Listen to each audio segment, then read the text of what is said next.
This past week, Governor Ron DeSantis' book was released, The Courage to Be Free, he titled it. He's now crisscrossing the state and indeed the country, highlighting what he calls his Florida blueprint, all a prelude to a presidential campaign launch. WPTV's Matt Cesney with more on how both sides of the aisle view the governor's actions. Thanks. Not only did we get a book from Governor Ron DeSantis this week, we also got a video. When the world lost its mind, when common sense suddenly became an uncommon virtue, Florida was a refuge of sanity. For a man who isn't saying he's running for president, it sure looks like he is. This has caused many to be pessimistic about the country's future. Courage to Be Free hit the bookstores with his Florida blueprint for the country. In his words, not bowing down to the woke mob and fighting back against corporations that pursue a leftist agenda. But I think DeSantis' appeal is carrying nationally. Michael Barnett is the Palm Beach County Republican chairman. At this Palm Beach bookstore, the book didn't seem to be generating much attention when we were there, but it has soared to #1 on Amazon pre-orders. I am terrified. Not worried, terrified. DeSantis' popularity in Florida does have its limits, like Rolando Chang Barrero of Palm Beach County's Hispanic Democrats, who sees the governor laying groundwork for winning by dividing. Right now, anti-Semitism is on the rise.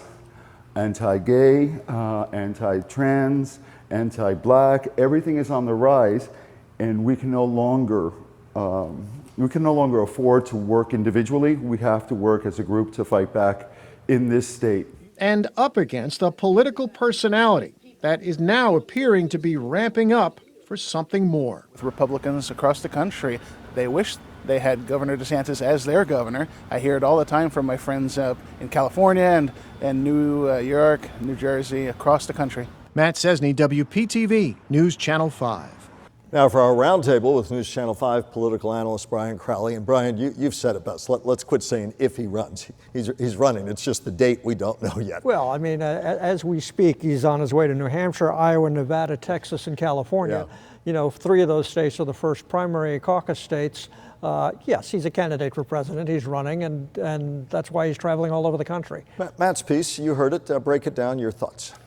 Well, I thought it was interesting listening to Commissioner Michael Barnett, he's a county commissioner appointed by Ron DeSantis, who has been an ardent supporter of Donald Trump. Now, he didn't say he's not supporting Donald Trump.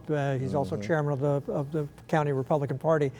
But he has no reason right now not to have very, very kind words for Ron DeSantis. And that's kind of where a lot of Republicans are right now. A lot of Republicans who were madly in love with Donald Trump either are still in love with Donald Trump or they're starting to think maybe they need to head in a new direction. And Ron DeSantis is hoping that's the group he's going to get. Analyze the DeSantis candidacy, the pros. Once you start having to go outside Florida, then we'll talk about the things he's going to have to look at, the negatives as well. And the challenge is going from a big Florida stage to a massive national one. First, the pros. Well, I think a lot of Republicans, you don't get to be president without winning the Republican nomination. I think a lot of the Republicans who will ultimately decide who the nominee are, at the very least, are very interested in Ron DeSantis. They may not be committed to him, but if they're looking for alternatives to Donald Trump or even willing to consider an alternative to Donald Trump right now, today, the emphasis on today, Ronald DeSantis is at least very interesting to these folks, and that's a big plus for him. That's the big X factor, the Trump factor. Sure. And, one fear that some Republicans have is that if Trump, in the weeks and months ahead, thinks he's not going to get the nomination, that he suddenly pulls out of the Republican Party and starts his own party. Splinters the vote. And messes up the vote for Republicans. If he takes 20-30% of the Republican voters away in the general election, Biden or whoever runs for president's going to have a second term. A lot of ifs, but as we move deeper into 2023, the ifs become real things on the political radar that have to be analyzed as you do so expertly. Talk about the downsides, the things you see in Governor DeSantis that will be challenges for him to deal with as he takes his brand on a bigger national stage, the big national stage. I think he tends to be a little too knee-jerk, which at some point is liable to cost him.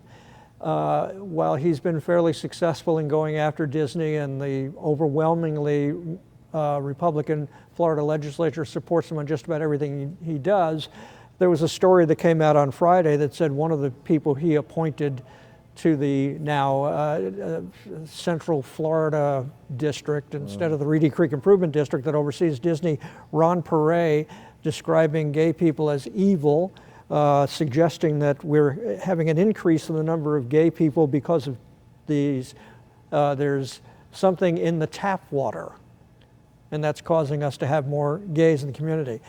So when I saw that, what it made me think of is Ron DeSantis and the people around him doing enough to really understand the people they're appointing to the offices, or did they already know this? And your guest a little bit ago talking about the anti-Semitism rising in this state.